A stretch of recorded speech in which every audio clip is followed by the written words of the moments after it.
우선은 말씀 한 절 보고 19장 전체를 정리하는 시간 그렇게 갖도록 하겠습니다.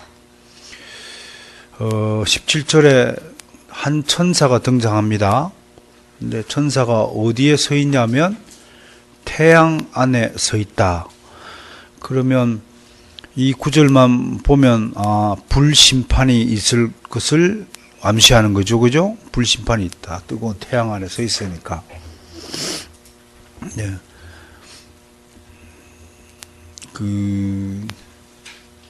우리 주님의 심판의 그 방식이 두 가지 종류로 나타나요. 종말에. 하나는 아마겟돈 전쟁이라는 것이 있습니다. 주님이 재림 직전에 있는데 이 전쟁의 특징은 뭐냐면 모든 악한 세력들을 한 곳에 모으는 거예요. 그게 이제 무기또 산에 모은다. 좀 이따가 내가 설명을 해드리겠습니다만 한 곳에 모아서 한 방에 딱 몰살시키는 장면이 등장하죠. 그 다음에 두 번째가 이제 지옥불인데 그게 오늘 이제 20절에 있는 불못에 던진다. 불못, Lake of Fire, 불의 연못이 있나 봅니다. 불못에 던진다. 불심판한다. 두 가지 종류의 심판 크게 나누면 그렇게 있다. 아마겟돈 전쟁은 주의 군대와 사탄의 군대가 붙는 것이고, 이 불심판은 악인들에 대한 일방적인 심판이죠. 전부 다 했는데, 그런데 오늘 17절에서 이 본문에서는 어떤 심판이 또 있냐면 새의 먹잇감이 되는 심판이 있다. 그 옛날에 그 동물의 왕국 보니까 독수리가 어디부터 쪼아먹냐면 눈알부터 빼먹더라고요. 그러니까 이 새 뿌리가 아주 날카롭죠. 우리는 아무리 그 칼 솜씨가 좋은 사람도 눈 이렇게 한 방에 이렇게 뽑아먹지 못해요. 근데 새는 탁 집으니까 한 방에 혹 뽑아먹어. 그것도 하나님이 주는 기술이야. 그래서 요 때를 위해서 아마 하나님이 새를 그렇게 창조하신 것 같다. 그런 생각도 들더라고요. 아무튼 심판의 종류 이따가 한번 더 정리합시다. 그래서 공중에 나는 모든 새를 향하여서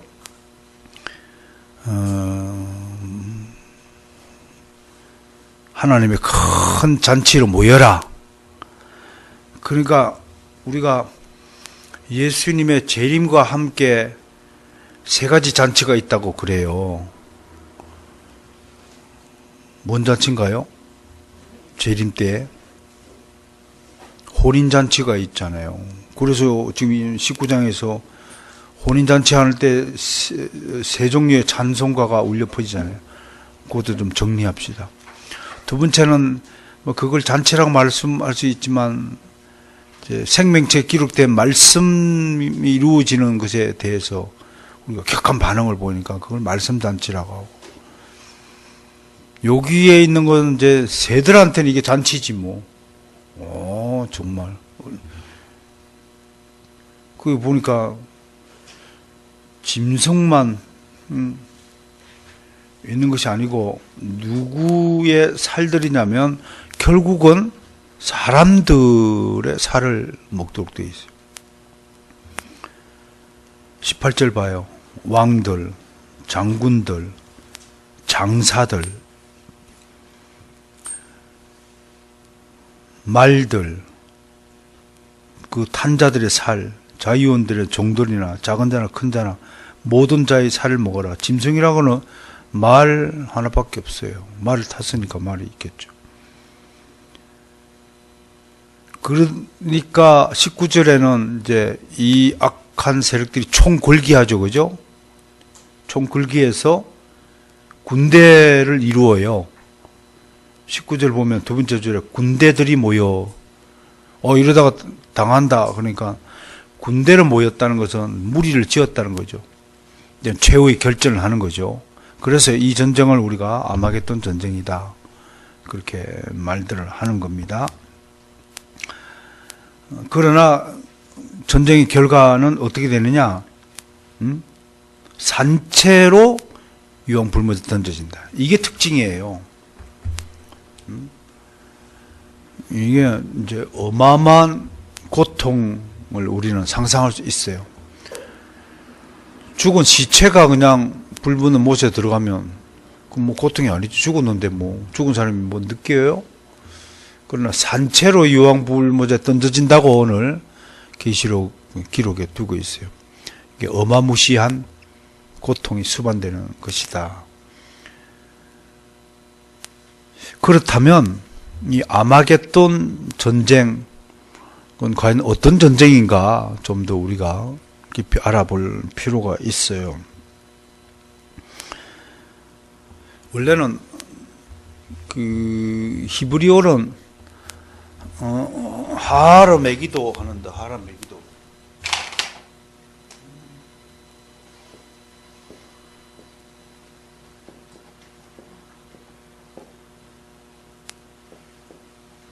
이러면 하르 메기도 우리말로 하는데 메기도 이렇게 됩니다. 골짜기라는 뜻인데 메기도를 우리 우리는 무깃도 이렇게 번역을 했어요.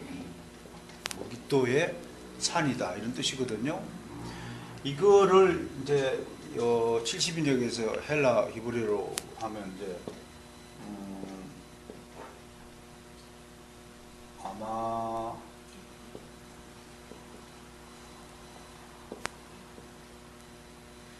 아마겟돈 이렇게 번역을 했는데 하마르겟돈 영어로 이렇게 쓰는데 H자와 그리스는 아라틴은 묵음이 돼요. 그래서 아마겟돈이 된 거예요. 영어로. 무깃도의 산 아마겟돈에 대해서 조금 더 여러분들의 그 지식을 좀 떠올려 보자면 위치가 어디냐면 갈멜산이에요. 그 갈멜산 그러면 우리가 구약 성경에서 뭐가 떠올라나요? 엘리야 선지자와 바알 선지자들이 격투 장소죠. 그러니까 보세요. 신기하게 구약의 사건들은 신약의 사건들 예표하죠. 아마겟돈 전쟁을 예표한 것이 바로 그 갈멜산 전투예요. 괜히 갈멜산 전투를 일으킨 게 아니라니까 하나님이 앞으로 요런 예표적 앞으로 진짜 일어날 것이다. 그 영화 장면 볼 때도 그게 하나의 예표가 될 수 있다는 거예요. 내 얘기는. 그러니까 물론 뭐 영화 골라서 잘 선택해서 봐야 되지만 시나리오를 먼저 보시라고요. 어떤 메시지를 던지고 있는가. 갈멜산 얘기를 통해서. 그러니까 이 갈멜산이 또 어디 위치냐면 여러분 지리 공부할 때 항상 이게 생각해야 돼요. 우리 샤론 평야 그러면 뭔가요? 평화잖아요. 평화. 샤론. 평화적 의미잖아요. 근데 샤론 평야와 이스라엘 골짜기 사이에 무깃도산이 있단 말이에요. 입구에. 그 중간 지점에. 그러니까 이스라엘 골짜기는 사울 왕이 블레셋하고 대적해서 진쳤던 그런 곳이거든요. 계속 피 냄새가 나는 골짜기라고 해요. 전쟁 사람이 엄청 죽어나는 거니까. 그러니까 피와 평화의 그 사이 전쟁이 무깃도 전쟁이라고 하는 거거든. 근데 우리가 성경을 읽을 때에 이제 좀 더 많이 성경을 연구하게 되면 어느 날 이런 것들이 보여지기 시작해요. 이거를 성경의 입체적 연구라 그래요. 입체적 연구를 해보면 이 각도가 보인단 말이에요. 하나님의 뜻이 보이는 거예요. 그러니까 우리가 성경을 연구할 때 꼭 잊지 말아야 될 것은 구약의 어떤 사건을 딱 보면 이게 신약의 뭐와 연관이 되어 있는가 신약의 어떤 사건의 예표인가를 봐야 돼요. 문둥병 사건이 있잖아요. 구약에. 응? 누구? 나만 장군의 문둥병 같은 거. 엘리야가 선지자 고쳐주잖아요. 어? 그런 것들이 예수님 사역에 그대로 다 재현되고 있잖아요. 그러니까 신구약 성경은 하나님의 전체적인 계획 아래, 전체적인 설계도 안에 다 오밀조밀하게 연결 다 되어 있는 거예요. 응? 그래서 이걸 신구약 성경의 통일성이라고 말하거든요. 그러니까 이런 점까지 눈이 떠야 정말 여러분들이 성경을 공부하는 재미를 느낀다고요. 평면적으로 읽어갖고는 뭐 그것도 뭐 유익하겠지만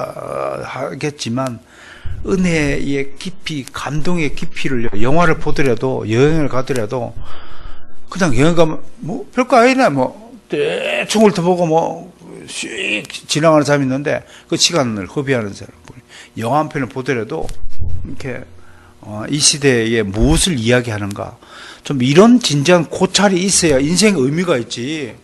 그것 없이 그냥 와 재밌다 그걸 끝나면 예배도 마찬가지죠. 예배 오늘 저녁 이 예배에서 말씀하신 하나님을 생각하시면서 오늘 이 아마겟돈 전쟁의 의미를 살펴보는 것은 내 인생에 아마겟돈 전쟁이 뭔가를 연결시켜서 항상 생각해 보셔야 되잖아요. 좀 이따가 이제 뭐 고찰하겠습니다만, 지금도 이 지역은 뭐 그대로 살아있고, 아주 고대 근동 지방에서는 군사적 요충지로 그렇게 알려진 곳입니다.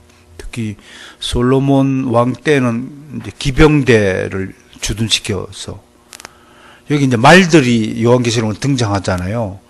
그러니까 요 무기토 산 아래에는 솔로몬 왕 기병대들이 타고 다니는 말들을 한 곳에 모아서 관리하던 곳이에요. 그러니까 이런 이미지가 있으니까 요한계시록에 말들이 등장하는 거예요. 괜히 말들이 등장하는 것이 아니다 라는 것까지 좀 이해가 됐으면 좋겠어요. 그러니까 오늘 저녁 좀 배우실 것은 구약 성경과 신약 성경의 통일성, 그러니까 이런 이미지가 있고, 요한계시록의 많은 부분들이 예레미야 선지자나 이사야 선지자나 이런 선지자, 에스겔 선지자들이 이미 예표한 사건을 다시 리바이벌 하고 있다. 그렇게 해주시고, 제일 이제 무기토산 그러면 우리에게 이제 알려진 것이 그 유다 왕 중에 여호와 성가하는 왕이 이제 예후에게 쫓겨가 다니다가 이곳에서 죽었다는 이야기가 나오고, 또 하나 제일 유명한 것은 뭔가요? 애굽의 성경에는 이제 바로 느고라고 소개가 되어 있는데, 실존 인물은 투트모스 3세죠. 이 투트모스 3세가 이제 시리아를, 성경 수리아, 안디옥, 수리아, 이걸 정벌 하기 위해서 왕의 대로, 지중해 연안으로 쭉 나 있는 길을 이집트 왕들이 다니는 길이라고 해서 왕의 대로죠. 왕의 대로로 가는데 이스라엘 지역을 통과하니까 이제 이스라엘 남유다의 종교개혁 하던 왕으로 유명한 왕이 누군가요? 요시야 왕. 요시야 왕이 왜 우리 땅을 지나가느냐? 안 돼. 그렇게 해가지고 막으러 갔다가 거기서 전사하죠. 그러니까 요시야 왕이 이 머기토산에서 전사함으로써 유대가 급격히 쇠락해요. 그러니까 겨우 이제 37년 만인가 멸망해요. 여호아스가 왕이 됐다가 그걸 바로 너고 왕이 3개월 만에 폐위시켜 여호와 김을 올렸다가 여호와 긴으로 갔다가 결국 시드기야 때 바벨론 왕이 쳐들어와가지고 끌고 가버리는. 그러니까 머기토산 에서의 이 전투가 유대라는 나라의 아주 결정적인 치명타가 되었다. 그렇게 보는 측면에서 우리가 아마겟돈이라는 이 이름을 좀 생각을 해봐야 됩니다. 그래서 스가랴 선지자는 이 장소를 그 애통의 장소다. 그렇게 노래했다고 하는 것입니다. 그렇다면 우리 인생의 아마겟돈 전쟁은 무엇일까? 아까 좀 전에 설명했잖아요. 샤론 평야와 이스라엘 골짜기의 사이. 이것을 좀 생각해 보시면 우리 인생 희로애락이 있잖아요. 행복과 고통이 교차하는데 우리가 하루를 사는 동안에도 고통과 기쁨이 막 교차해요. 그래도 또 웃잖아, 우리. 더 신기한 거는요, 감옥에 갔는데도 웃고 뜯는다니까. 그 감옥에 가도. 지금 온갖 비방 소리를 듣고, 막, 그 수갑을 차고 그 감옥에 갇혀 있음에도, 밤 되면 지들끼리 깍깍깍 웃어. 사기꾼이 웃긴다니까. 이야, 그런 사기 방법이 있었나? 이야, 기가 막히다. 뭐, 자기들끼리 탐복을 하고. 아니, 정의롭고 선한 일에 탐복을 안 하잖아요. 착한 일 했다 그러면, 오, 착하네. 그 정도이지만, 우리가 정말 깜짝 놀라는 건, 정말 인간은 요게. 아주 나쁜 짓 하는 데는 막, 어떤 영화가 쾌감을 줘요. 특히 도둑놈 영화들, 뭐, 도둑 11, 이런 영화, 뭐 신기한 방식으로 뭐 금고를 터는 것들 얼마나 좋아해요. 지나가는 사람들 빵 나눠주는 그 장면을 찍어보면 하나도 안 볼 거야, 아마 영화를. 그만큼 우리가 타락했다는 거. 언제 통쾌해요? 내가 미워하던 놈이 거꾸로질 때 얼마나 통쾌해. 남이 막 나보다 잘 나가고 앞서가던 사람이 거꾸로질 때 그러니까 타락한 본능이 있잖아요. 여러분, 샤론 평야와 이스라엘 골짜기 사이에 있는 이 속에서 전쟁이 있다는 것을 기억하시면서 우리가 하루를 살면서도 이런 것을 교차한단 말이에요. 교차한다고요. 그럼 우리가 마지막에 오늘 20절에서 보면 20절에 다른 사람들이 뭘로 죽어요? 말 탄 자, 백마 탄 자. 예? 백마 탄 자, 아마 예수님을 보좌하는 천사장, 뭐, 미가엘 천사장일 수도 있을 때고요. 이게 이제, 마지막으로 다 천사장이 나타나서 싹 처단하고 주님이 재림하신단 말이에요. 아마도 전쟁 승리로 이끌고 오신단 말이에요. 뒤에 또 곡과 마곡의 전쟁이 있어요. 그건 이제 유황불에 던지는 전쟁 따로 있어요. 아마도 두 가지 큰 전쟁이 있는 거예요. 그거는 이제 잠시 사탄이 천년 동안 결박되어 있다가 잠시 풀려났을 때 최후의 전쟁을 말하는 거죠. 그거하고는 좀 다른 전쟁이긴 한데, 천사장의 입에서 나오는 검, 이게 뭔가요? 말씀이라고요. 그러면 총도 아니고 칼도 아니고 하나님의 군대는 뭘로 이기냐? 하나님의 말씀으로 이기고 있다는 것을 21절이 명백히 오늘 설명하고 있는 거예요. 그럼 우리가 이제 오늘 정말 이제 찾아야 될 교훈이 뭐냐? 샤론 평야와 이스라엘 골짜기 중간에 있어서 매일같이 전쟁할지라도 말씀이 아니면 이길 수 없다는 사실을 명백히 하는 겁니다. 그러니까 사실은 여러분들은 수요예배 한번 빠질 수 있지 뭐 그렇게 생각할지 모르지만 그런 거예요. 박세리가 왜 세계를 제패했느냐? 다른 선수들은 500개밖에 안 쳤을 때 박세리는 1000개를 쳤거든요. 박찬호가 왜 메이저리그를 호령했느냐? 다른 사람들은 에이 오늘 하루는 뭐 몸이 찌뿌다니까 하루 쉬지 뭐. 그 차이가 메이저리그에 서느냐 안 서느냐의 결과로 나타나는 거예요. 우리의 대충주의 아니라는 생각이 우리를 지배하고 있어요. 그럴 때 몸을 쳐서 십자가에 쳐서 복종시키는 훈련을 딱 한 사람은 어느 한 시간도 소홀히 시간 낭비를 하지 않는 거예요. 지난번에 내가 가장 우리 신앙생활을 갉아먹는 것이 뭐라고 낭비라고 그랬잖아요. 그 낭비 중에서도 물질 낭비도 있지만 시간 낭비가 얼마나 큰 나쁜 결과를 맺느냐로 살았잖아요. 특히 저는 목회자로서 이제 부름을 받고 살고 있으니까 목회자의 24시가 어떠해야 하는가는 이미 예수님과 사도들과 그의 제자들, 우리 믿음의 선조들이 이미 모범을 보여놨어요. 나는 죄다함은 내 개인 죄다함으로 살 수가 없는 몸이라는 사실을 명백히 하는 겁니다. 눕고 싶어서 누울 수 있는 존재가 아니에요. 하나님이 허락해야만 쉬는 거예요. 그 나머지는 오직 주에 매달려야 돼요. 여러분, 우리가 샤론 평야와 이스라엘 골짜기에 지금 딱 처해 있는 우리 입장이 그렇단 말이에요. 그런 차원에서 오늘 본문 말씀에서 교훈을 얻으시면 좋겠다, 그렇게 생각하고, 마지막으로 제가 19장을 좀 정리를 좀 해보겠습니다. 19장은 예수님의 재림에 대한 기록입니다. 한마디로 예수님의 재림이 얼마나 기쁜 사건인가는 세 편의 할렐루야 찬송이 기록된 것으로서 우리는 알 수 있습니다.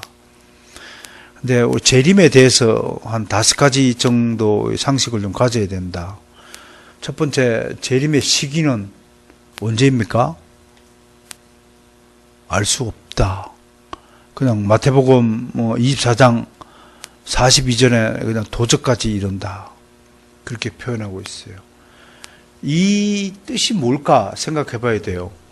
왜 도적같이 이른다 라고 할까? 그럼 정말 아무런 우리가 준비도 되지 않은데 오실까? 그건 아니다. 시기적으로 정확한 날짜를 규정하지 않는 것은 이단들이 출몰할 것을 이미 아신 거예요. 그래서 악한 영들은 주님이 숱한 사람들이 있잖아요. 다미 선교회도 있었고, 무슨 선교회도, 일본에도 오음진리교는 1995년대에 멸망한다면 난리를 피고, 미국에도 있고, 전 세계적으로 종말론자들이 있는데, 만약에 시기를 정해뒀더라면, 누가 열심히 하겠습니까? 다 그냥 교자를 칭칭하고, 두 가지 상반된 방향이 나타나겠지만, 그런 차원에게 있지만, 주님은 우리 믿는 자들에게 재림의 징조를 우리에게 주셨단 말이에요. 한 7가지 징조가 있다고 성경은 기록을 하고 있잖아요. 특히 이제 말세에 여러 사회 현상들이 일어나잖아요. 특히 맨 먼저 일어난 것이 배도를 포함하잖아요. 앞으로 많은 분들이 기독교회를 떠날 겁니다. 저는 단언코 그렇게 설명합니다. 지금 많은 청년들이 주일 예배에 동참하지 않고 있습니다. 단언하지만 주일 예배를 멀리 하면 할수록 그는 그의 기억에서 주님에 대한 기억이 사라질 것입니다. 정말 돌아오기 힘든 길로 가는 것입니다. 그래서 빨리 돌아오기를 촉구합니다. 그래서 교회가 정한 칼빈의 교회법에 따르면, 제네바 교회법에 따르면 주일에 2번, 주중에 3번 예배를 드리도록 그렇게 되어 있단 말이에요. 우리도 수요일날, 금요일날, 토요 가정 예배 주일에 2번, 그런 전통에 따라서 제가 괜히 아무 근거 없이 목회를 하는 것이 아니라 그런 목회의 모범에 따라서 모범을 하는 거란 말이에요. 그러니까 다른 교회와 우리 교회가, 개혁교회가 다른 점은, 다른 교회는 자기들이 정해갖고 그냥 자기들이 이렇게 규정을 하는 대로 하는 거지만, 그 목사 마음대로 할 수 있는 게 아니거든요. 선조들이 정해준 표본과 모범대로 사는 것, 지 마음대로 사는 사람과 모범대로 사는 것의 차이가 무엇일까 한번 생각해 보셔야 됩니다. 그래서 그 징조를 통해서 우리 보고 마음의 준비를 하라는 그 사랑이 포함되어 있다는 것이 재림의 시기에 대해서 교훈이고, 어떤 모습으로 오시느냐에 대해서는 한 5가지 모습이 성경에 있어요. 마태복음 24장 30절이에요. 마태복음에서 어떤 모습이냐?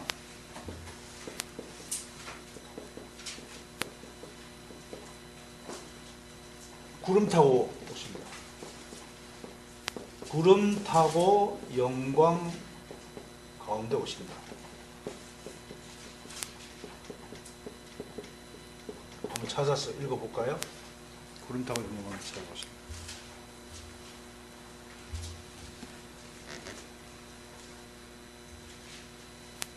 한번 읽어볼까요? 그때 인자의 인도가 하늘에서 보이고 그때 땅의 모든 족속들이 행복하며 그들이 인자가 구름을 타고 능력과 큰 영광을 보는 능력과 구름 타고 오시는 거예요. 근데 영광 가운데 오신다는 것을 그림으로 그리면 어떤 그림입니까? 어떤 그림일 것 같아요?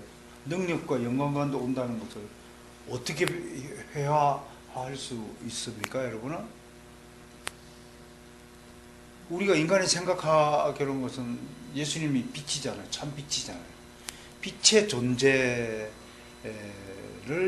회화화한 것이다. 그렇게 봐야 합니다. 구름 가운데, 구름은 빛을 가리는 존재잖아요. 근데 구름을 타고 빛 가운데서, 그것은 자연의 빛이 아니죠. 이걸 아셔야 돼요. 태양빛은 햇빛, 별빛이 아니라 하나님이라는 그 참빛의 빛이 세상에 비추는 거예요. 지금 이 태양빛은 생명이 일정 기간 동안 생존하도록 돕는 빛이지 영존하도록 돕는 빛이 아니잖아요. 그러면 재림 때 영광 가운데 오신다는 그 빛은 우리를 영생으로 이끌고 빛을 비춰주시는 거예요. 그러니까 이 우주 만물이 이제 소멸해 가는 존재가 아니라 영생해 가는 것, 그런 것들을 이 이미지에서 우리가 볼 수 있는 거예요. 두 번째는 천군 천사가 호위해요. 우리가 예수님의 재림하는 모습을 한번 상상을 해보자고요. 19장에 나타난 예수님의 재림에 여러 가지 이미지가 있는데, 요거는 데살로니가 우서 1장 7절입니다. 한번 보겠습니다. 계시록 19장 14절.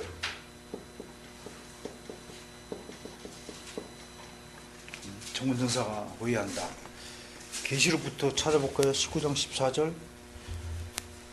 하늘에 있는 군대들이 희고 깨끗한 세마포 싣고 백마를 타고 그를 따르더라. 하늘 군대.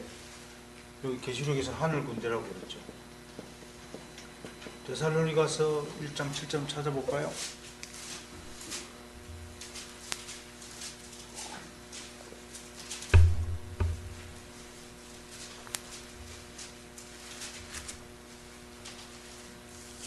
그렇게 오래 걸리나요? 1장 7절.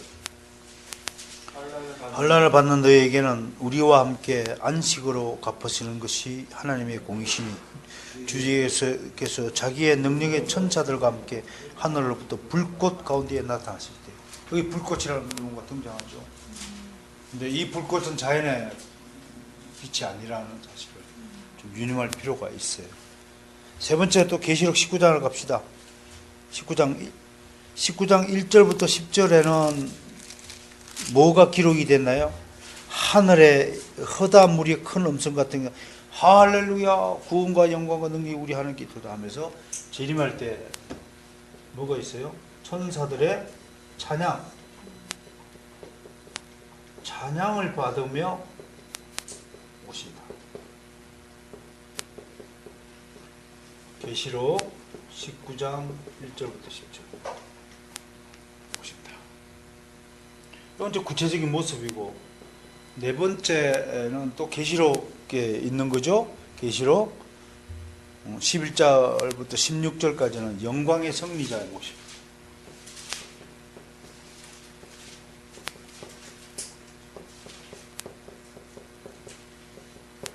왜 승리자라고 하냐면 바로 직전에 아마겟돈 전쟁에 승리했잖아요.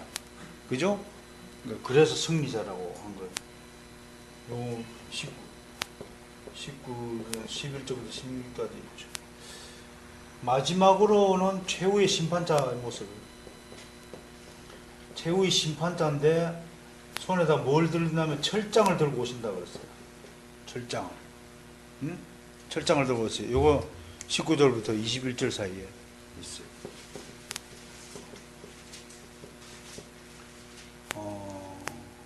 재림 때에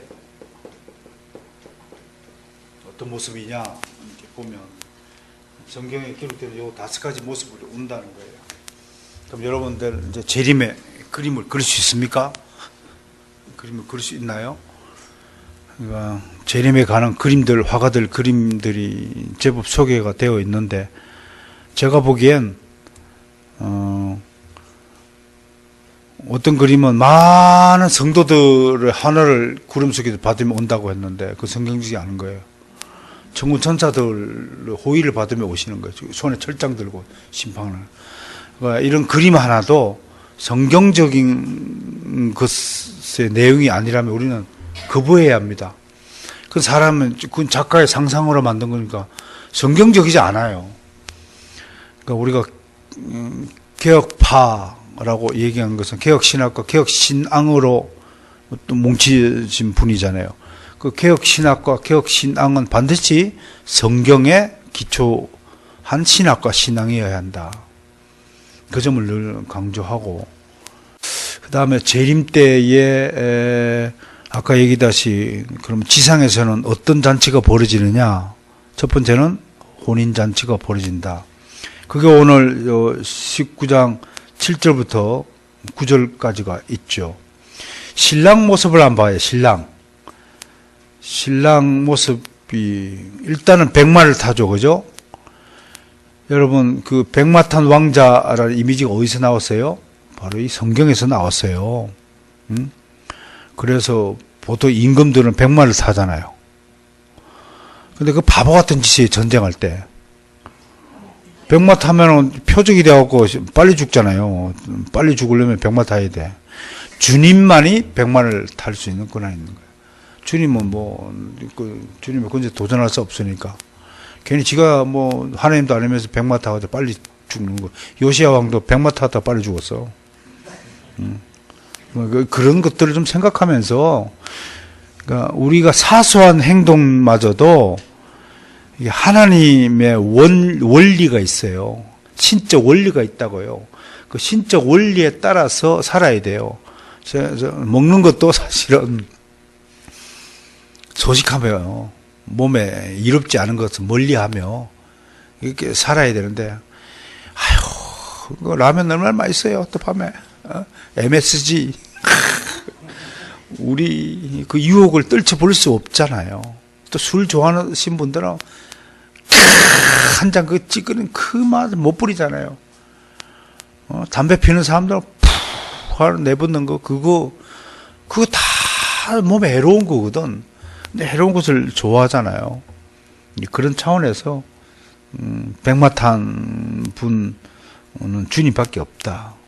그 이름이 11절에 뭐라고 했나요? 충신과 진실이라고요.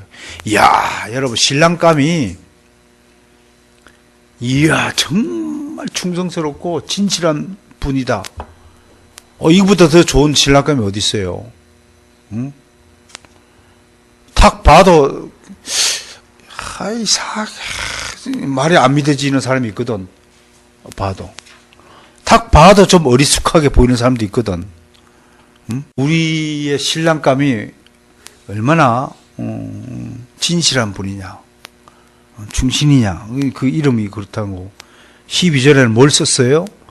면류관을 썼잖아요. 면류관.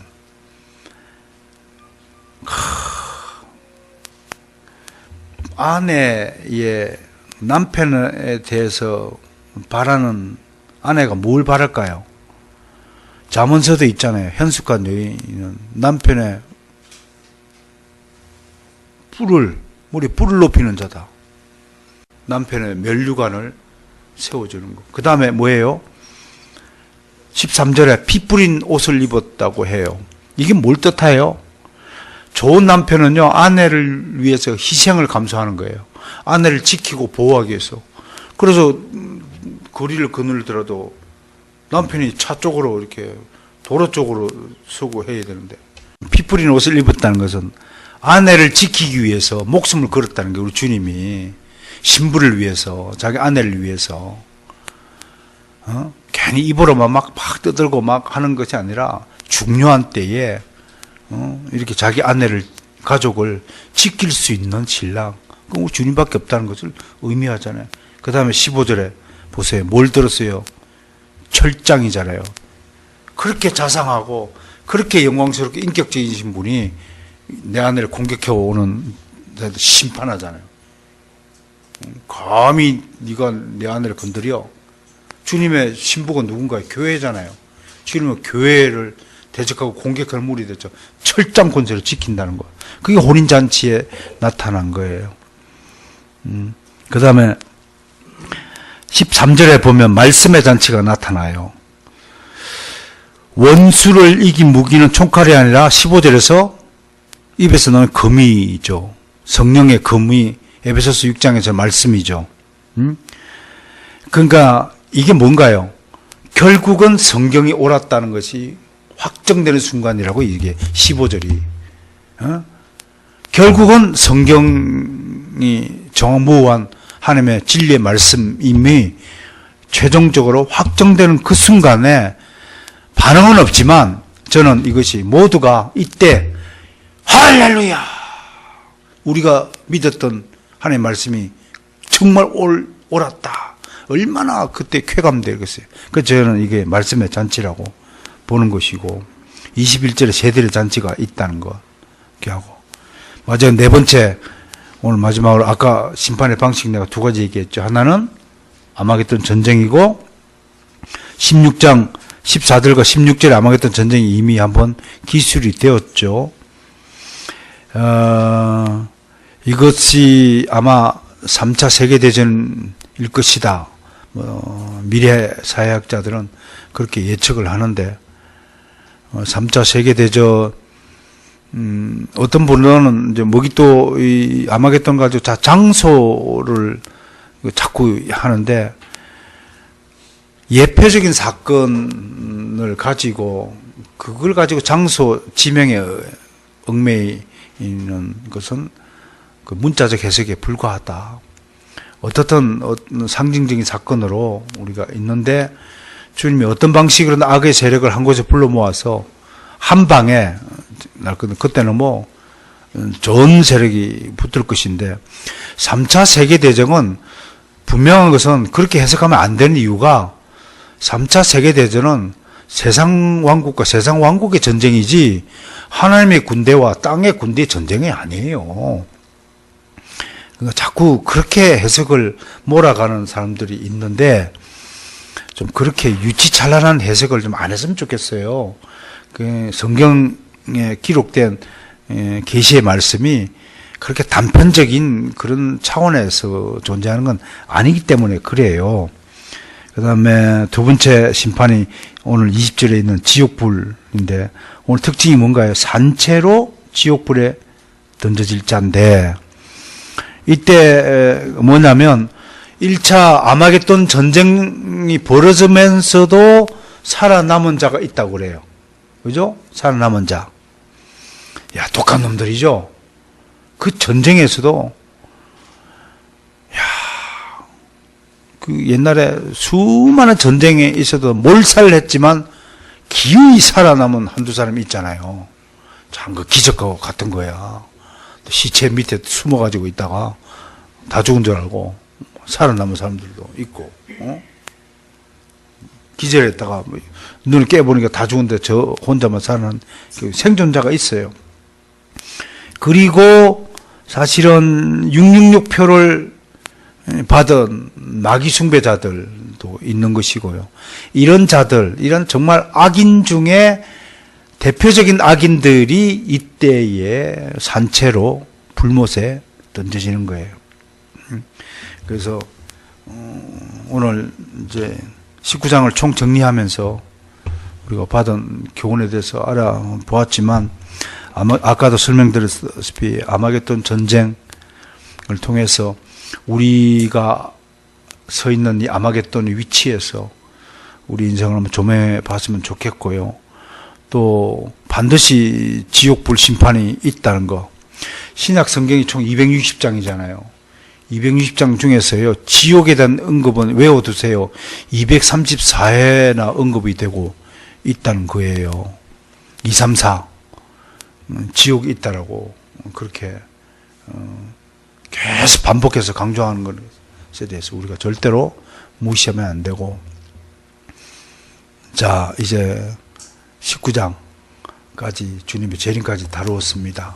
드디어 이제 재림과 함께 이제 20장에서 천년 왕국을 다룰 텐데, 여기서 중요한 것은 19장, 16장, 17장, 18장, 19장이 순서대로, 시간 순서대로 일어나는 그 배열 순서로 해석하면 안 된다는 거예요. 그 대부분 이제 전천년주의자들이 19장에 아마겟돈 전쟁 이후에 천년왕국이 있으니까 아마 재림 후에 천년왕국이 있을 것이다.